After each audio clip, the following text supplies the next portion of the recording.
Buongiorno, ben trovati telespettatrici, telespettatori di Antenna 3. Un nuovo giorno inizia all'insegna delle elezioni del weekend elettorale che abbiamo vissuto. Ieri sera la proclamazione senza se e senza ma di Luca Zaia, nuovo governatore della regione del Veneto per la terza volta consecutiva, questa volta con una percentuale davvero bulgara che si attesta al 76,8%. Possiamo vederlo anche in grafica con il sito della Regione del Veneto, del Consiglio regionale. Mancano ancora delle sezioni da scrutinare. Siamo a livello regionale a 4.697 sezioni su 4.751, pari al 98,9% delle sezioni. Quindi il dato, diciamo, è pressoché definitivo. Come potete vedere, Luca Zaia al momento in termini assoluti è a 1.864.000 voti, pari al 76,8% delle percentuali. Se scorriamo appunto la tabella, vediamo Arturo Lorenzoni distanziato di parecchio al 15,7%, in termini assoluti meno di 400.000 voti a livello regionale. Enrico Cappelletti del Movimento 5 Stelle al 3,3%, 3,3% al candidato e alla lista. Se guardiamo alla sola lista, il Movimento 5 Stelle è al 2,7%. Una debacle, quella del movimento di Grillo in terra veneta.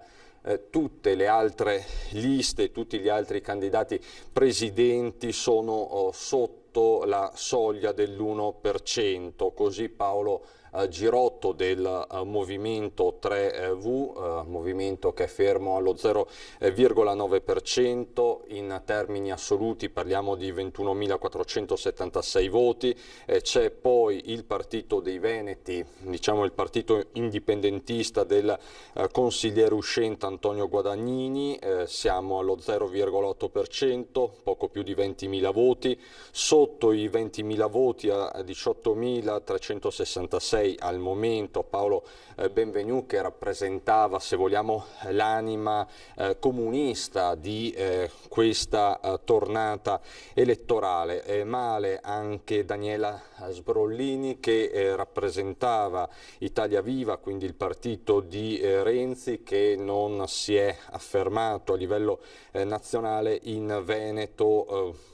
Sta per chiudere la corsa allo 0,6%, poco meno di 15.000 voti. Patrizia Bartelle di Veneto Ecologia Solidarietà 14.355, 0,6%, così come per la trevigiana Simonetta Rubinato con la sua lista autonomista che appunto è sotto le 14.000 preferenze. Questo, lo ripeto, quando mancano all'appello circa l'1%, poco più dell'1% dei seggi, quindi il dato è quasi definitivo, difficilmente ci saranno dei colpi di scena.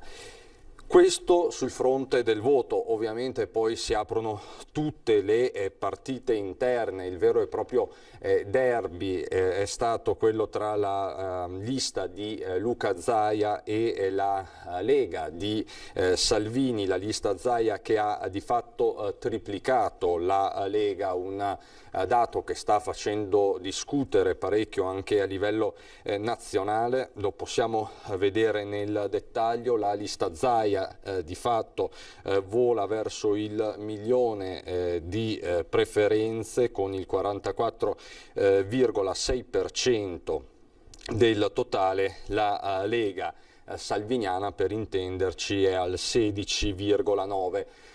Questa notte c'è da dire la Lega ha recuperato rispetto alle proiezioni di ieri e agli ultimi dati che sono stati riferiti nel corso delle nostre dirette. È cresciuta anche Fratelli d'Italia rispetto all'inizio che potrebbe sfiorare il 10%, quindi un 9,5%. Forza Italia, se rimaniamo all'interno della coalizione del centrodestra, è al 3,6%, in termini assoluti circa 72.000 preferenze. Questa quindi la situazione in casa centrodestra. Se guardiamo ad Arturo Lorenzoni, nella coalizione per l'appunto del centro-sinistra, a fare la parte del leone è il Partito Democratico che sfiora il 12%, 242.000 voti, e la lista personale, chiamiamola così, di Arturo Lorenzoni al 2% con 40.000 voti complessivi. Non male la performance di Europa Verde, 34.000 preferenze pari all'1,7. Questi i dati quindi più significativi, con un'affluenza che si è attestata per il voto regionale al 61,1%. Questo è il dato ovviamente definitivo, un'affluenza cresciuta rispetto alla precedente tornata amministrativa regionale del 2015, un'affluenza però che è più bassa rispetto a quella registrata dal referendum, che è circa del 67%. Questo perché? Perché al referendum potevano votare anche gli iscritti all'AIRE, quindi gli italiani, i veneti in questo caso, residenti all'estero, che sono una parte consistente dell'elettorato. Pensate che incidono all'incirca per il 9% sul dato veneto, del 26% per esempio in provincia di Belluno, dove ciò spiega anche l'affluenza bellunese alle elezioni regionali, che non ha superato il 50%. Ma per analizzare questo voto dal punto di vista tecnico, poi passiamo agli ospiti che ci stanno raggiungendo in studio. Partirei dal nostro consulente che ci aiuta un po' a fare il punto della situazione, collegato via Skype, Nicola Palumbo. Buongiorno Palumbo. Eccoci, buongiorno Cristian, buongiorno a te, ciao. Vedo che anche tu hai fatto un po' le ore piccole, mi pare di capire. Decisamente, abbiamo fatto fino a pochi istanti fa le ultime analisi sui vari flussi che arrivano, perché come dicevi bene, insomma, manca ancora qualche sezione da scrutinare, e per chi sta giocandosi un posto in consiglio, come dire, può ancora incidere. Sembra no, però in realtà sì, insomma, sono quelle manciate di ultimi voti che possono spostare un successo da una delusione, quindi siamo qui. Qui adesso E non si molla, sono 24 ore. Fino a ieri sera, fino alla tarda nottata, abbiamo parlato di destini generali, dei destini delle comunità. Adesso parliamo molto banalmente, verrebbe da dire, dei destini dei singoli sostanzialmente. Nicola, che voto è stato quello in Veneto in questi 2 giorni di voto blindato per le misure di sicurezza anti-Covid? Che voto è stato, Nicola? Ma allora è stato sicuramente una situazione non ordinaria. Sicuramente il Covid ha inciso, ma non ha inciso sulla voglia dei veneti di andare al voto. L'affluenza è stata buona, molto buona. C'era la paura che ci potesse essere un freno derivante proprio dalle misure, un po' magari, come dire, la paura appunto di uscire, di entrare in contatto con altre persone. Invece questo non c'è stato. Un'affluenza molto buona che ha portato a quel risultato che ci si attendeva un po' alla vigilia, con il successo ampio, molto largo di Luca Zaia, ma anche ad alcuni aspetti molto interessanti, come la differenza che hai rilevato bene anche tu prima tra la lista Zaia e la lista Lega. questo triplicarsi di voti che fa capire quanto il brand Zaia, passami il termine, oggi valga molto più del brand Lega, e questo al di là di chi compone una lista invece che un'altra, come giustamente anche molti fanno osservare, dice molto della forza di Luca Zaia in Regione Veneto, una forza che è derivata anche da una gestione ritenuta, diciamo, buona e ottimale dell'emergenza Covid, e evidentemente questo hanno deciso i veneti, e che comunque poggiava su un consenso già particolarmente ampio. Se diciamo oggi dovessimo identificare due vincitori, Zaia e la sua lista e Fratelli d'Italia.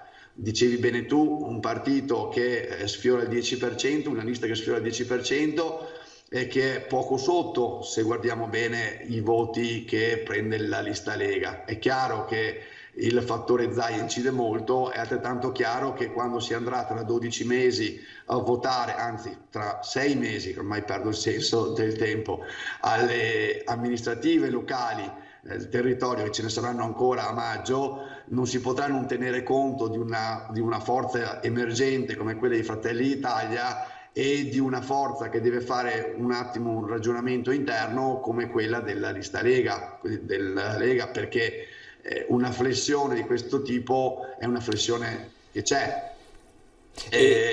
Sì. Sì, Nicola, stavo vedendo sul sito del Consiglio Veneto, dove stanno confluendo tutti i dati, le proiezioni sulla formazione del Consiglio regionale, del nuovo Consiglio regionale.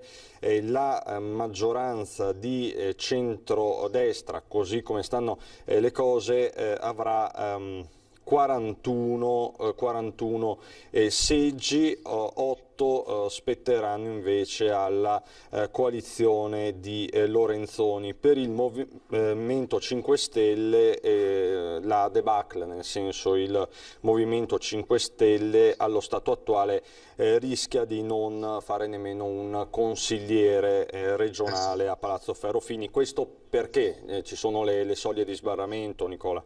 Le soglie, certo, la soglia del 3% per le liste singole del ciclo di coalizione, ma soprattutto al di là poi del se riusciranno oppure no a nominare, a portare un consigliere, andrebbe fatta una riflessione sul calo del 5 Stelle, che nel 2018 prendeva il 24,5% alle politiche, altre elezioni, ma insomma è sempre una tornata elettorale, e nel giro di un paio d'anni è passata al 3%. Quando un partito, un movimento in questo caso, perde tutti questi voti, dovrebbe chiedersi il perché delle cose. Ci sono stati tanti aspetti che hanno portato un elettorato che aveva scelto 5 Stelle per i 2 mandati, per il vincolo appunto dei mandati, per la lotta contro certi poteri forti, per la non alleanza con determinati partiti, a rinnegare questi principi e ad allontanarsi da il partito stesso. Oggi 5 Stelle deve rifondare interamente se stesso. Sono insomma una situazione che è molto palese e che impone una riflessione interna come dire urgente, perché è stato disperso un consenso che era molto ampio. Un Veneto su 4 aveva scelto il Movimento 5 Stelle, oggi molti meno. Sono finiti i voti del 5 Stelle dalle prime analisi di voto in Veneto. Sì, il movimento, non so se si è sentito quello che ho detto adesso, sì, si era capito.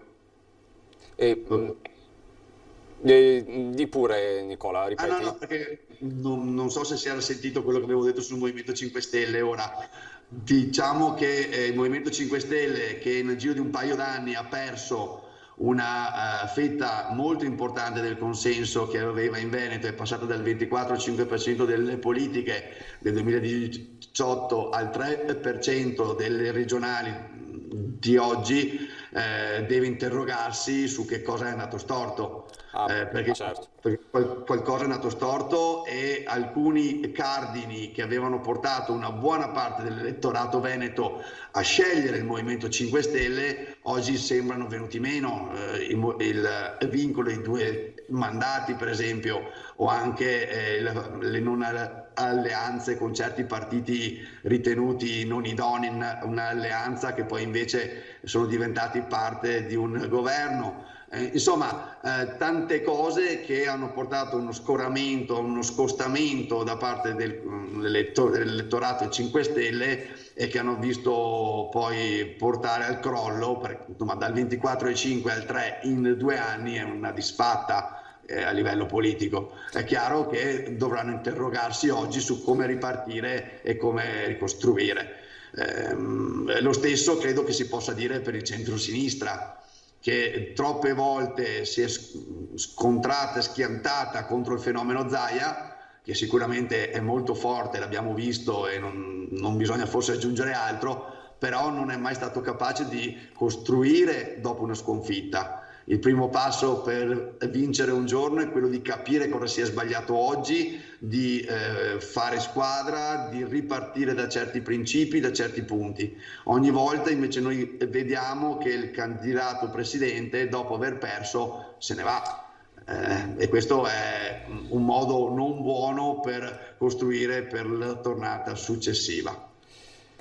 Nicola, grazie per questa tua analisi, buon lavoro, immagino che continuerai, quindi non si va a dormire. No, Come tanti altri. No, insomma, siamo qua. Buon lavoro a te. Buon lavoro a Nicola Palumbo. E intanto saluto e ringrazio gli ospiti che ci sono venuti a trovare questa mattina per commentare il flusso dei dati per quanto concerne le regionali. Dalle 9, lo ricordiamo, si apre lo scrutinio delle elezioni comunali. Saluto quindi Silvano Piazza del Partito Democratico, buongiorno Piazza, ed Emanuele Crosato di Forza Italia, buongiorno Crosato. Buongiorno a lei, buongiorno a tutti i telespettatori. Ecco, ci siamo, il dato è pressoché definitivo. Zaia stravince un plebiscito, è un risultato comunque storico, è stato definito anche epocale da parte di membri anche del centrosinistra.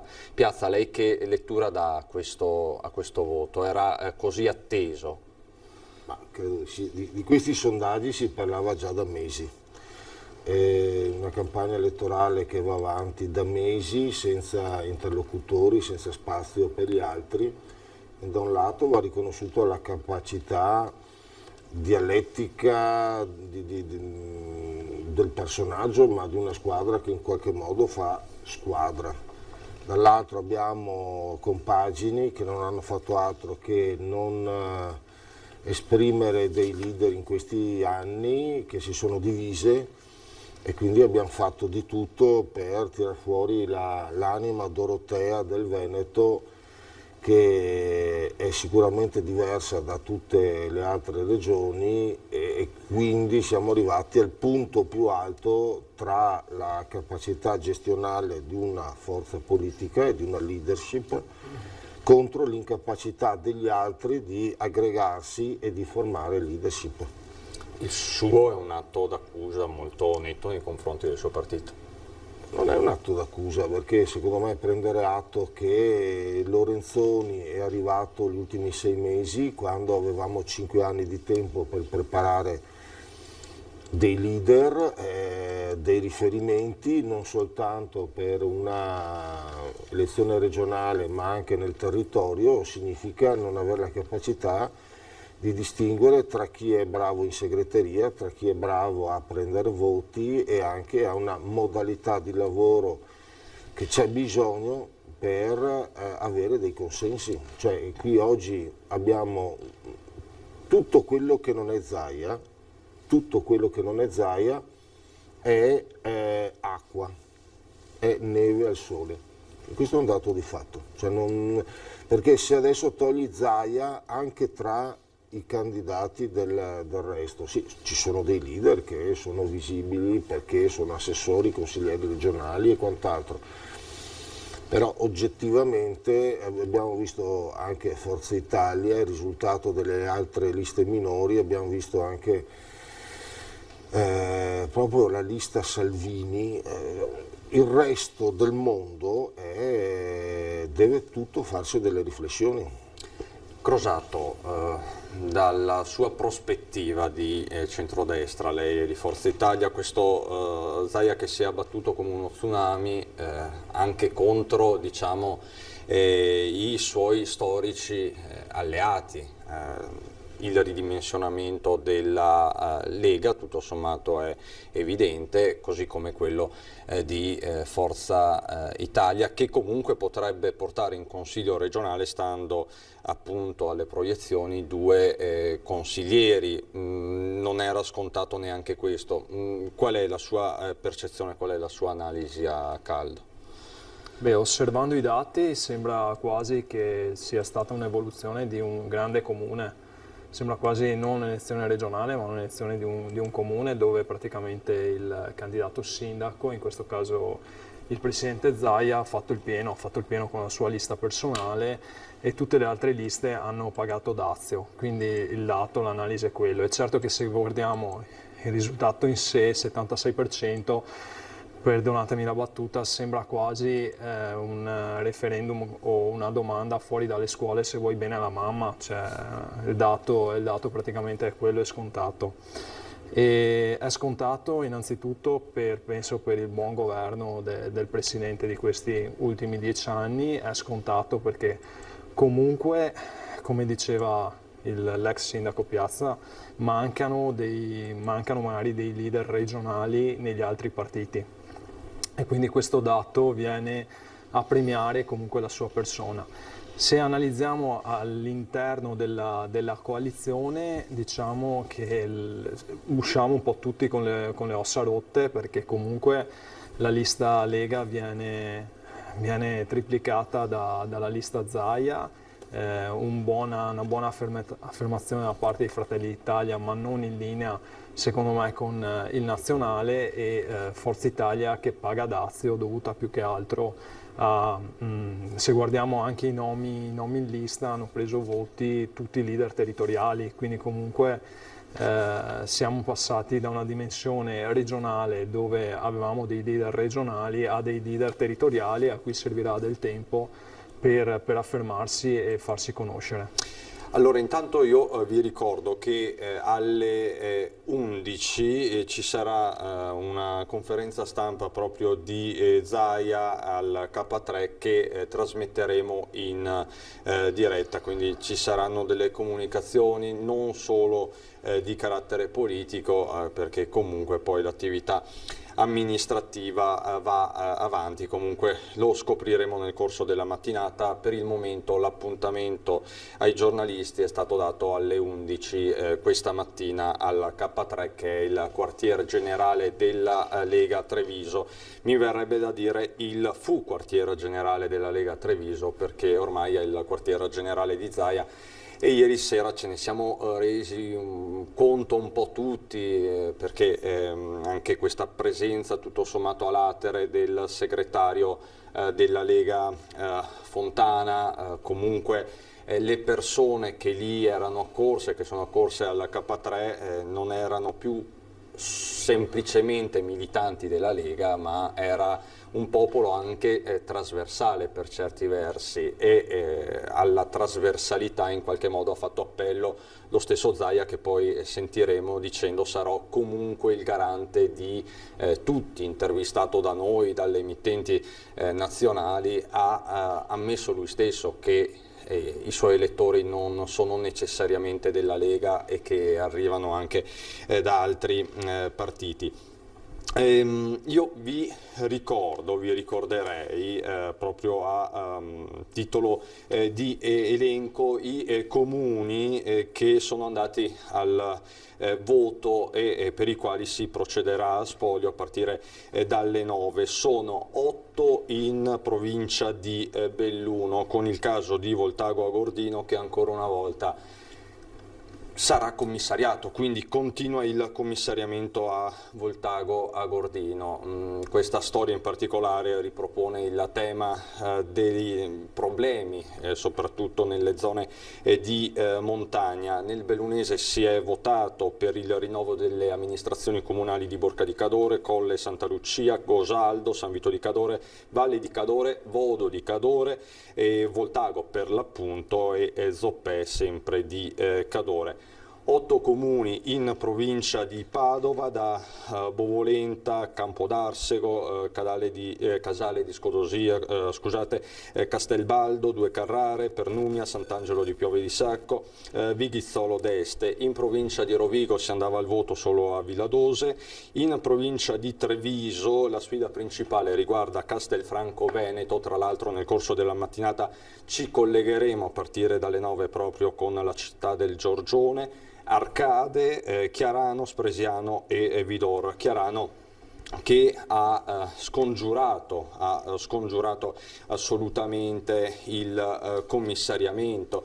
Poi Venezia è la sfida principale, quella per la città di Venezia. Gli exit poll vedono in testa il sindaco Brugnaro, ma lo sfidante Baretta ha detto piano. Andiamo con cautela perché nulla è scontato. Nel veneziano si è votato anche a Torre di Mosto, a Porto Gruaro, l'altro comune più popoloso, a Dolo, Cavallino Treporti e a Eraclea. Un voto molto importante quello di Eraclea, considerando appunto la situazione che ha attanagliato il comune del litorale veneziano per le note vicende di mafia. 6 i comuni invece in provincia di Verona, Dalbaredo d'Adige, Bonavigo, Palù, Rivoli Veronese, Trevenzuolo e Vigasio. Nel Vicentino anche qui 6 sfide: Albettone, Cogolo del Cengio, Lonigo,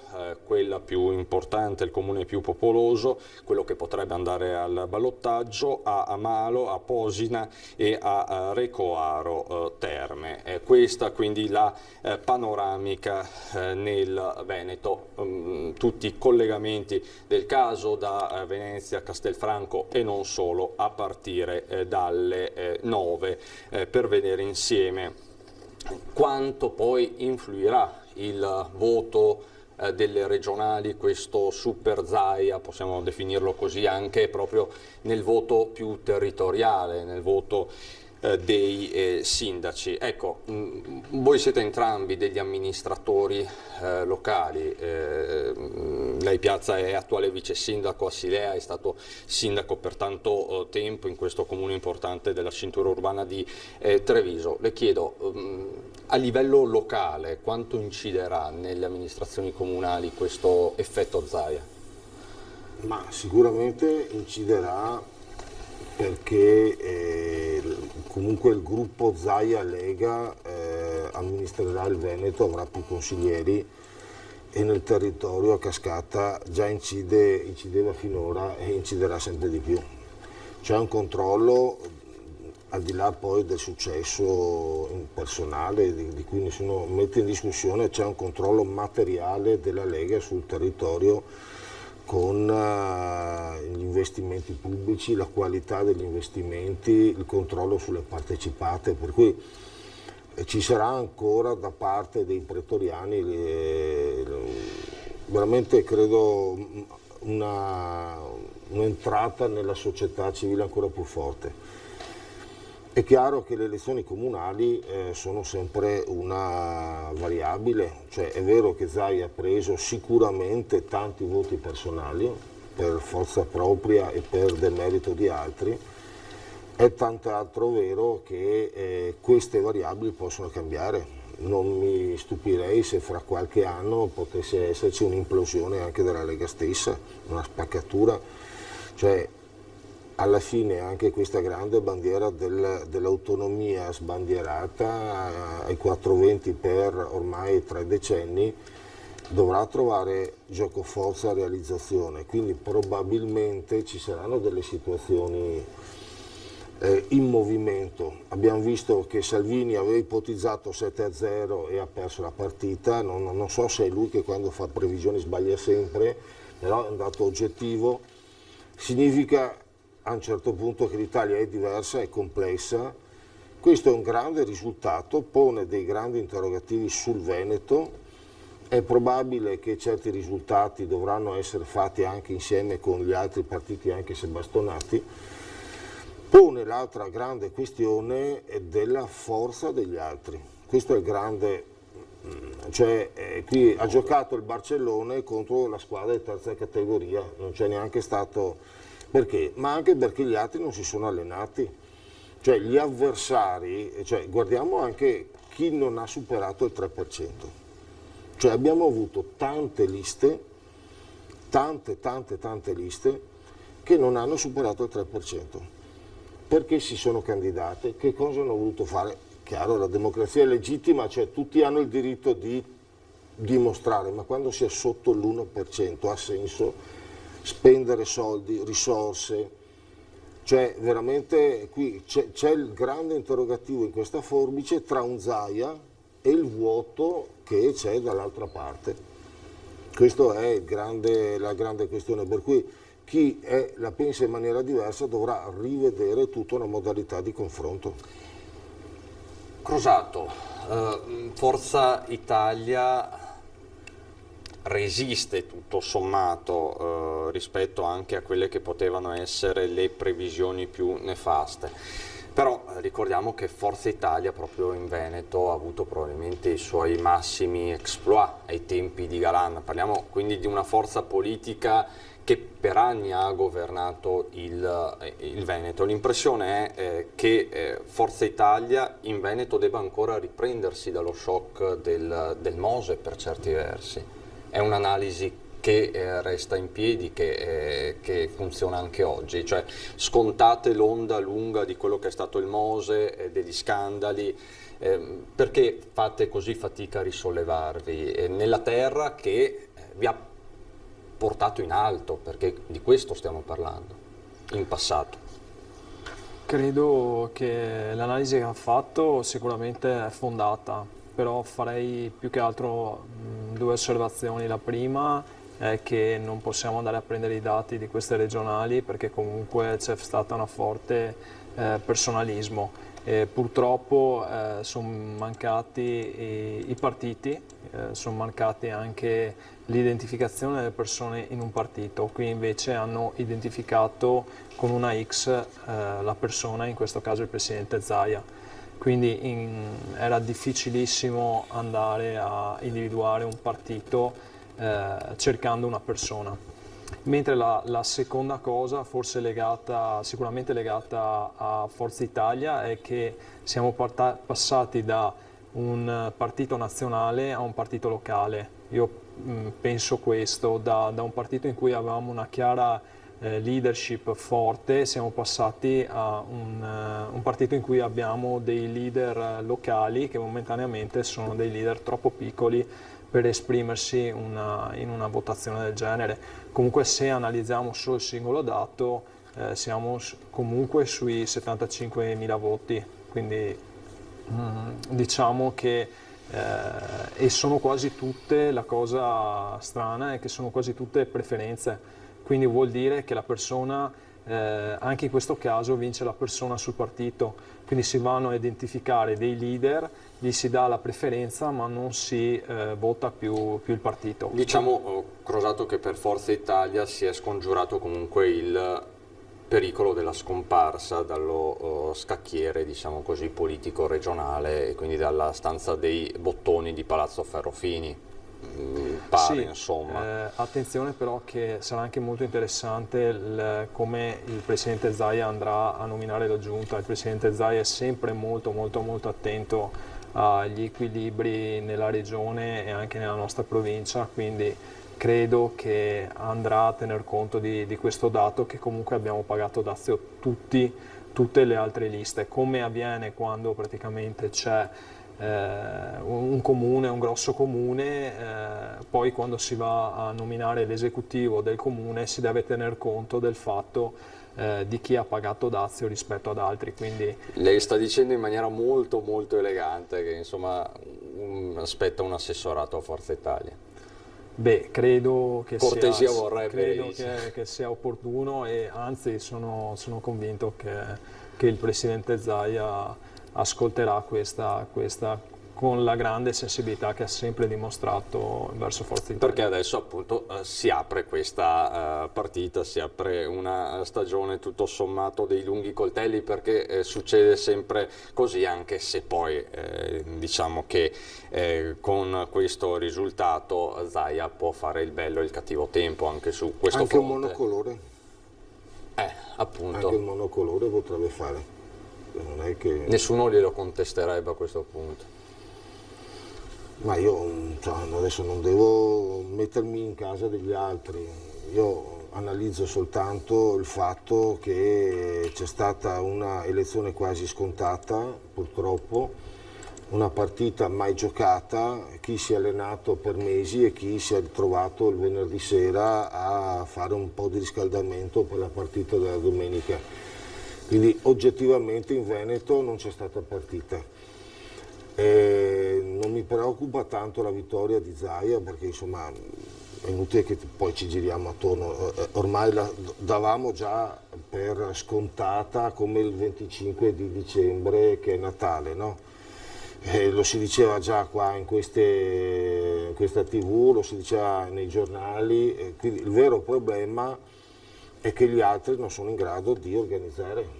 Cioè, l'organizzazione dei partiti oggi va rivista perché è tutto, ci sono personaggi che prendono tanti voti, poi passano, poi ci sono altri che spariscono, non c'è un'organizzazione, non c'è un collegamento tra il passato e il futuro, ci sono dei giovani che cercano di darsi da fare, poi spariscono, non c'è una continuità. La gente ha bisogno di vincere. Zaia è diventato sicuro anche per chi votava al centro-sinistra, ovviamente. Questo e quindi, lo ha ammesso anche lui di fatto. beh, ovvio. È come dire che al referendum dell'autonomia ha votato anche la sinistra, ma è ovvio. Cioè i numeri non è che si inventino qui, stiamo tornando alla democrazia cristiana degli anni 60 e 70, quindi la natura, io dico sempre, Dorotea del Veneto è saltata fuori. Magari per chi ha meno di 40 anni parlare di Dorotei è un po' complesso, però una parte moderata conservatrice che non vuole avere a che fare con l'estrema destra e tantomeno con l'estrema sinistra, punto. E quindi questa è una caratteristica tipica del nord-est, e ha trovato in Zaia quella figura che astrattamente poteva essere in Galan. Zaia risponde 20 anni fa, Zaia ovviamente è una figura molto più sobria, meno stile anni 90 da Canale 5, e quindi rappresenta quanto di meglio potrebbe essere la figura del Veneto, insomma. Però appunto Piazza, sentendola parlare mi è venuta questa domanda. C'è un mandato ampio nei confronti di Zaia e questo non si discute. Dall'altro lato il Partito Democratico è chiamato, il centro-sinistra, a una sfida importante, quella di rappresentare tutta l'opposizione, perché se questi sono i dati non ci saranno i 5 Stelle, non ci saranno le altre liste finite sotto l'1%. Non mi ricordo chi ieri sera lo diceva, ma era una battuta, ma fino a un certo punto più che un consiglio regionale sembra un CDA. Fondamentalmente, sì. Quindi abbiamo un azionista di maggioranza e poi una fronda, diciamo così, che si può opporre anche con buoni numeri, perché il Partito Democratico di fatto piglia tutto sul fronte dell'opposizione e può portare fino a 8-9 consiglieri. Sono tanti per fare un'opposizione strutturata, può essere un'occasione anche di rilancio. Allora, c'è un oggettivo limite della legge elettorale che fa sì che il maggioritario si prenda anche dei voti della quello che sarebbe l'opposizione. Quindi avrebbe dovuto esserci un limite al fatto che oltre il 60% uno si prende oltre i 30 consiglieri regionali. Perché? Perché è importante che l'opposizione abbia una rappresentanza territoriale forte. pone un problema di organizzazione, cioè tutti gli altri partiti, e sono tanti, hanno voluto rivendicare qualche bandierina, no, la bandierina dell'1% oggi non vale più. Solo che per mettere insieme, guardiamo anche i partiti che rivendicavano l'autonomia, da Indipendenza Veneta alla Rubinato e anche parte di altri partiti che avevano in sé una natura autonomista. Questi sono stati spazzati via. Quindi il ragionamento è che oggi, per assurdo, si deve preparare le elezioni fra 5 anni. Quello che non fa il Partito Democratico o gli altri partiti è che non lavorano al di fuori del perimetro della propria natura, cioè prendono i voti pensando di comunicare preferenze tra quelli che comunque lo voterebbero. Oggi nessuno esce dal perimetro, cioè gli indipendentisti hanno un linguaggio che comunque si finirà al 3%, al 2% e il centro-sinistra fa fatica a prendere ad essere attraente. Come mai alcuni sindaci del centro-sinistra vincono nel territorio di centrodestra? Perché si invertono i voti. Zaia ha preso voti chiaramente dal centro-sinistra, ma oggi il centro-sinistra nel Veneto non è in grado di attirare voti dal cosiddetto centro medio. Perché? Ma perché non vuol giocare i leader. E i leader purtroppo bisogna... E i leader fanno sempre di più la differenza, lo vediamo in campagna, parti invertite con De Luca, insomma. Questo è il limite. Io dico sempre, purtroppo mi dispiace farlo questa mattina alle 8:10, ma insomma lo ripeto, oggi nell'immaginario collettivo ditemi un leader del centro-sinistra. Cioè, Lorenzoni è stato il capretto sacrificale, ma uno deve avere un senso di appartenenza, deve dire io ho Ronaldo, io ho Messi, io ho Ibrahimovic, no, per chi ti famiglia. E il centro-sinistra non ha il centravanti che fa la differenza. Il centro-sinistra aveva Matteo Renzi l'ultimo, ma insomma è finita come è finita, perlomeno al momento per Italia Viva. Diciamo che è un segnale forte, vuol dire che bisogna comunque stare uniti, no? Perché la divisione porta danni per entrambi. Allora chiedo a Tony Esposito in regia, che saluto e ringrazio, buongiorno Tony, se possiamo mandare in onda il contributo di Zaia, uno dei passaggi più importanti del discorso di ieri sera al K3. Silvano Piazza ha parlato poco fa di autonomia e appunto questa sarà la sfida principale, dice Zaia, ma sentiamolo.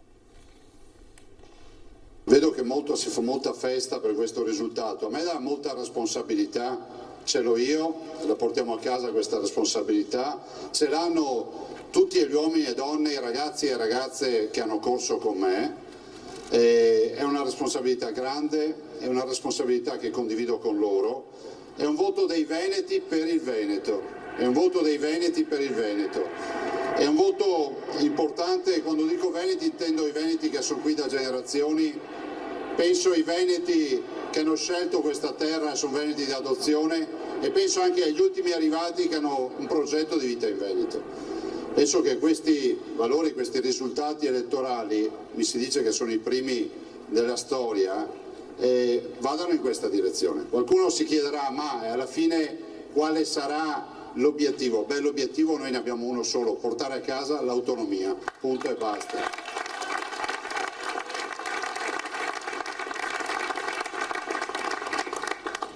Abbiamo avuto un segnale importante il 22 ottobre del 2017 con oltre 2.300.000 veneti che sono andati a votare e penso che l'abbiamo avuto nuovamente in questa occasione. Penso che sia stata premiata l'amministrazione, quindi condivido questo risultato con tutti quelli che mi hanno aiutato, la mia squadra, i miei consiglieri che sono stati eccezionali, i 5 anni del Consiglio regionale che ha prodotto più leggi, ma anche di quelli che poi sono i risultati che avete visto, ho sentito che avete visto il video. Portare a casa le Olimpiadi quando nessuno ci credeva, portare a casa un referendum per l'autonomia quando nessuno ci credeva e portare a casa un sacco di risultati. Adesso io non voglio star qui a farvi la storia della nostra amministrazione, però ricordo con piacere che siamo ancora l'unica regione in Italia che non ha tasse, che non applica tasse. Noi non preleviamo dalle tasche dei veneti un controvalore di 1.179 milioni di euro all'anno, è esattamente la scelta che abbiamo fatto. Guardate, in queste occasioni ci si prepara i discorsi. Io ho voluto ed ho chiesto che ci fosse modo di incontrare tutti. Noi abbiamo una tradizione, no? Lo sa Paolo Gobbo, che è qui con noi, che è quella di fare la conta dei voti al K3. Era impossibile quest'anno, era impossibile per il coronavirus, per le regole, per le ordinanze che ho firmato, e le ordinanze vanno rispettate. In Veneto ringrazio tutti i veneti per aver sempre rispettato, seguito le indicazioni anche quando non erano sicuramente delle più semplici, però volevamo anche condividere con i militanti, che siete in tanti, che siete arrivati, e vi saluto in maniera tale che nessuno fosse, diciamo, escluso da questo incontro stampa. Ringrazio la stampa che è qui, che ci ha sempre seguito, continuerà a seguirci, grazie per la pazienza che avete portato, che porterete. Grazie anche per aver dimostrato che in molte occasioni avete saputo essere assolutamente obiettivi nel portare poi il risultato della nostra amministrazione. Questo Zaia quindi sull'autonomia e non solo. Adesso sentirei però Lorenzoni, Arturo Lorenzoni, che ieri sera è intervenuto nel corso della nostra diretta e ha fatto un'analisi molto lucida. Tra l'altro Lorenzoni che si contraddistingue anche per un certo savoir-faire, questo bisogna dirlo, Piazza. Sentirei proprio le parole di Lorenzoni. Io mi auguro che alla fine il risultato sia un po' migliore di queste prime proiezioni, che probabilmente sono piccole sezioni scrutinate per prime e quindi forse sbilanciate. Indubbiamente complimenti a Luca Zaia, che ha costruito un consenso fortissimo, personale, e ne prendiamo atto. Inizia un percorso di opposizione che sarà presente e sarà costruttivo, perché io credo che abbiamo bisogno veramente di una dialettica diversa nell'ambito del Consiglio regionale. È stata veramente una campagna elettorale difficilissima, fatta in quarantena e per me poi anche conclusa proprio in reclusione totale. Quindi è stato molto difficile riuscire a far passare un messaggio e a compattare, diciamo così, fuori di quello che è il mondo un po' degli attivisti un po' più partecipi. Quindi è stato veramente difficile riuscire a comunicare il progetto, però ripeto, abbiamo lavorato in delle condizioni che credo fossero nuove in assoluto, e indubbiamente chi aveva la visibilità mediatica legata al ruolo istituzionale è stato fortemente premiato. Queste quindi le parole di Lorenzoni. Vi mostro un po' le prime pagine online dei giornali regionali per capire un po' il clima. Cominciamo dal Gazzettino, che riporta nella sua homepage Veneto risultati: Zaia 76,8%, i seggi Lorenzoni 15,7%, Movimento 5 Stelle fuori dai giochi, lista del presidente 3 volte la Lega, governatore boom oltre 1 milione di voti.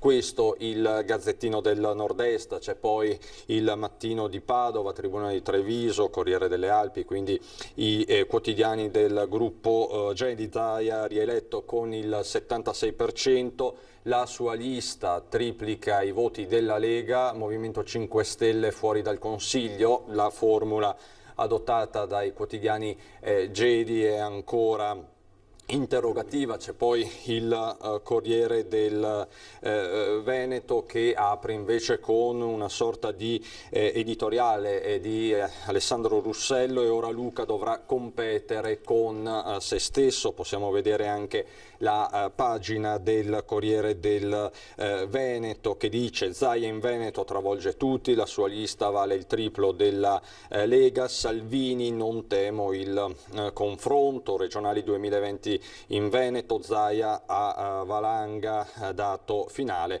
Poi c'è un riferimento, lo vedete, anche a Brugnaro, avanti sullo sfidante principale Baretta di diversi punti, ma lo stesso Baretta continua a dire, lo ha detto fino a ieri sera, i giochi sono aperti, dalle 9 ci collegheremo con Venezia per fare il punto e seguire le operazioni di scrutinio. Saluto e ringrazio, lo vedo collegato, Tommaso Razzolini di Fratelli d'Italia, che si sveglia mister preferenze in terra di Marca. Se è andato a dormire, non so se è andato a dormire, quindi forse non si sveglia nemmeno. Razzolini, sì, no, ho approfittato qualche oretta in realtà. Perfetto, bene, bene, bene. Quindi ci sono le energie per affrontare una nuova giornata. Razzolini, lei, se non sbaglio, allo stato attuale ha superato le 4.000 preferenze in Fratelli d'Italia, quindi se la matematica non è un'opinione, poi c'è da dire che questa legge elettorale è molto complicata, lei è consigliere regionale di Fratelli d'Italia.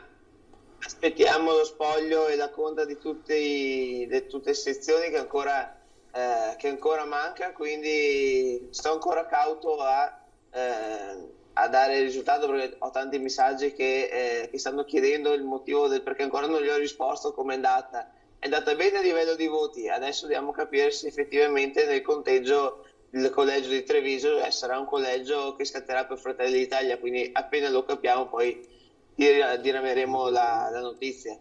Ecco, sì, perché in questo caso incidono tanti fattori. Allora, per quanto concerne Treviso, siamo a 823 sezioni su 826, quindi il dato è pressoché definitivo. Se guardiamo in casa Fratelli d'Italia, Tommaso Razzolini ha 4.073 preferenze, stacca gli altri suoi competitor in lista di parecchi punti. Pasquale Crea, l'avvocato Crea, 2.288, Marina Marchetto, che correva con lei per la questione anche delle quote rosa, 1.592, Sandro Taverna, medico di Preganziol, 1.589, Luigi Susino, 899, e di lì a scendere. Io però vorrei mostrare, perché prima mi ha impressionato il voto di Valdobbiadene, dove lei è sindaco, vorrei mostrarlo, vice sindaco. Allora, a Valdobbiadene lei ha avuto, se non sbaglio, no, ci sono 3 sezioni su 11 ancora caricate. Se non sbaglio Valdobbiadene 1554. Infatti, non sono ancora caricate. Quante, Razzolini? 1554, ovvero il 38%, primo partito nel mio paese. È una bella soddisfazione, ha superato la lista Zaia sostanzialmente. È una bella soddisfazione, al di là di aver superato altre liste, è la soddisfazione che ti danno i concittadini nel confermarti e nel porti questa fiducia, quindi questo è stato veramente il regalo più bello, la soddisfazione più bella, quando i tuoi concittadini ti riconoscono questo, perché con un voto veramente massiccio hanno scritto Razzolini, quindi vuol dire che il lavoro fatto in questi anni nel proprio comune, nel proprio territorio, il rapporto costante con la propria gente conferma che sei ben voluto, conferma che credono in te e che ti vedono bene alla guida, diciamo, dell'amministrazione dell'ente pubblico. E nelle poche ore, forse nemmeno di sonno avute stanotte, ha sognato un assessorato? No, non ho proprio sognato niente, sono riposato, quindi intanto aspettiamo che scatti il seggio e dopo vedremo. Più in generale Fratelli d'Italia merita un assessorato. Nei giorni scorsi Elena Donazzan l'ha messa giù piano, diceva nel caso di un risultato importante di Fratelli d'Italia meritiamo la vicepresidenza. Lei che dice? Dico che queste situazioni, insomma, se le vedrà il nostro coordinatore regionale, con il presidente Luca Zaia e con i propri colleghi coordinatori di partiti, e in base anche alle alleanze fatte e alla parola data. Il mio compito era quello di essere candidato, di correre per portare a casa il risultato, e se dovesse andare bene di lavorare per il mio territorio e portare avanti le istanze della mia gente. Quindi adesso non entro in merito a chi fa cosa e cosa portare a casa. Il mio compito era un altro, era quello di correre il più possibile, e se dovesse andare bene di continuare a correre per il mio territorio e per la mia gente. E ha pesato il fattore territoriale, le spiego perché la legge elettorale impone ovviamente una logica provinciale, però non tutte le province sono uguali, ci sono territori e territori. Possiamo dire che lei comunque rappresenta anche non solo la provincia di Treviso, ma l'Alto Trevigiano, la zona di Valdobbiadene, così come a Belluno è sempre molto sentito il derby fra Feltrino e Valbelluna piuttosto che Belluno, cioè che ruolo hanno e potranno avere i singoli territori all'interno del nuovo Consiglio regionale? Ma io credo che i consiglieri regionali poi comunque debbano portare avanti un intero territorio, nel mio caso, ok, la provincia di Treviso, ma anche la regione Veneto, perché quando uno è consigliere poi è consigliere di tutta la regione. Ovviamente se dovesse esserlo per Valdobbiadene dovrebbe essere il primo consigliere regionale di Valdobbiadene, e questo è importante perché comunque poi un consigliere come qualsiasi amministratore conosce meglio le dinamiche e le problematiche, le esigenze del territorio da cui proviene, e quindi ovviamente una sensibilità maggiore c'è, questo è importante. Poi ci tengo a dire che io rappresentavo Tommaso Razzolini, non è di certo una persona che era lì a nome e conto proprio, ma era lì in rappresentanza di tantissimi amministratori che messi a tavolino hanno deciso di far correre lui perché in quel momento era la persona giusta, nel momento giusto. Però ovviamente io quello che oggi porto avanti è una squadra di amministratori, quindi con loro continuerò a confrontarmi e con loro continuerò a portare avanti i progetti condivisi. E Razzolini, mi scusi la domanda, lei quanti anni ha? Allora, io sono classe 1990, ancora 29 in realtà, perché è il 29 dicembre, quindi fine anno, ma classe 90, quindi 30, siamo sull'anno dei 30. Chiedo anche a Piazza e Crosato, comunque al di là delle appartenenze politiche, è importante questo elemento anagrafico, Piazza, il fatto che comunque ci siano anche dei giovani in Consiglio regionale. Anche il risultato della scarpa vuol dire che i giovani lavorano bene, hanno entusiasmo, si muovono bene,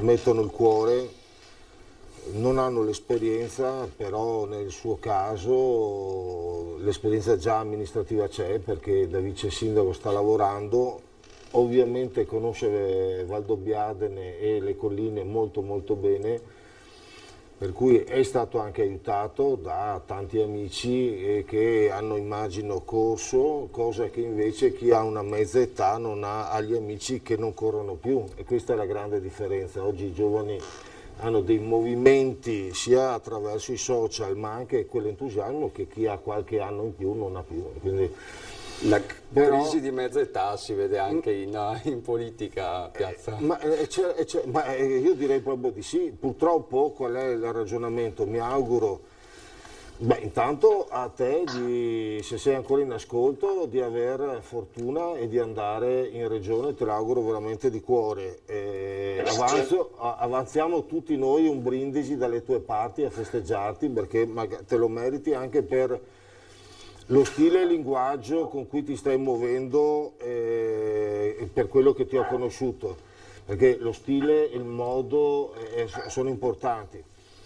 Diciamo che c'è in questo momento, ci sono delle grandi riflessioni anche sul metodo, la tecnologia e la modalità con cui si fa campagna elettorale, certo, perché certi risultati pongono dei grandi interrogativi, come mai alcune persone ben radicate nel territorio ottengono dei risultati e personaggi apparentemente noti invece non raggiungono neanche un quinto dei consensi, nonostante abbiano investito forti somme, perché è inutile negare che i manifesti di Fratelli d'Italia campeggiavano in tutta la provincia per te, ma anche per altri. Questa è una grande riflessione. In Fratelli d'Italia c'è stata una lotta interna fra candidati, bella. E il risultato, secondo me, dà delle risposte. Chi ha territorialmente una squadra, probabilmente anche giovane, quindi movimentista. Quindi nel Veneto è successo questo, che tutti hanno votato la sicurezza.